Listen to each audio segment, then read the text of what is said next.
Alright, ladies and gents, and Gat and Gimme here, back with another video. So today I'm going to just be doing a small kind of video, just generally chatting about obviously the state of Zenless Zone Zero, where obviously we're going to be expecting the game to go, and what my thoughts are, obviously, as I just do my general dailies, as you can see. But with that said, let's hop into it. So basically, obviously, we're getting now to the point where Yanagi is close to coming to shop, and you know, there's a lot to think about, whether obviously she's going to be a good character, whether you as a free-to-play are going to be able to get her as a character on top of the other I think S-rank character who's coming before her. Because I'll be very honest, I have been very much saving on my other account, specifically the one with Jane Doe, to have another unit, because I have about 1,600 polychromes or the passes saved up to basically make that one big pool to be able to get either her M1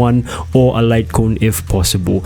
And generally what I wanted to talk about today is basically the fact that obviously where we're reaching with Zenless Zone Zero is there is a sort of power creep that's coming up that is not in my opinion very good sometimes. And I'll say this, the reason why I say this is because if you look at the way now Yanagi is playing, it's the fact that now she brings in a new sort of, I'd say, unique element, not element per se in terms of electricity or fire or physical, but she's bringing in a new sort of, like gameplay mechanic, which is the polarity disorder. If anyone has seen, obviously if anyone has seen the creator server, the people who have access to the creator server, they're able to basically play the game about 1 week prior to the actual patch coming out and give their honest reviews. And there's been an honest review about the fact that she brings in now something called polarity disorder, which basically, you know, in the gameplay, which you obviously, when you're playing Zenless Zone Zero, if you trigger two elements at the same time, then there's a possibility of you obviously giving this, or rather inputting this mechanic called disorder, which is if a character has like fire and then electricity elements, they kind of mix together to now bring in disorder in general.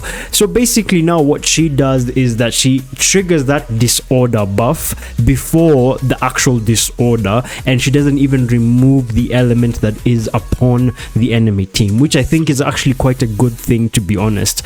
But apart from that, you know, when I look at it from a realistic perspective, there's the off chance that people like Yanagi and even Miyabi and other characters who are coming out later on obviously in the game are going to be way better in terms of even general mechanics. And it puts me in a state of wondering, like, you know, come 1 year from now, come 2 years from now, what are the mechanics that are going to be obviously put in this game that's going to change the game in a different way, which allows players to, you know, do more, experience more, and, you know, deal damage more. So in my honest opinion, should you summon for Yanagi? Again, you know, like every other single one of my videos, if you have a good account that's able to clear out majority of all content, then 100% yes, I think you should obviously summon for Yanagi. But if you feel that you've been able to clear out all the content and you're quite comfortable to where your account is, I would say basically, you know what, just save. I mean, I think at this point in time, everybody has been looking forward to Miyabi coming out, and she's basically been the poster child of this game because of obviously her gameplay scenes. Even that's just the opening scene of the game kind of shows us how much of a beast she is. So in general, I think, to be honest, in most cases, if you're thinking to obviously know what character to save for, I think Miyabi is going to be that one character you really want to save for in this game, which basically leaves the fact that you should not summon for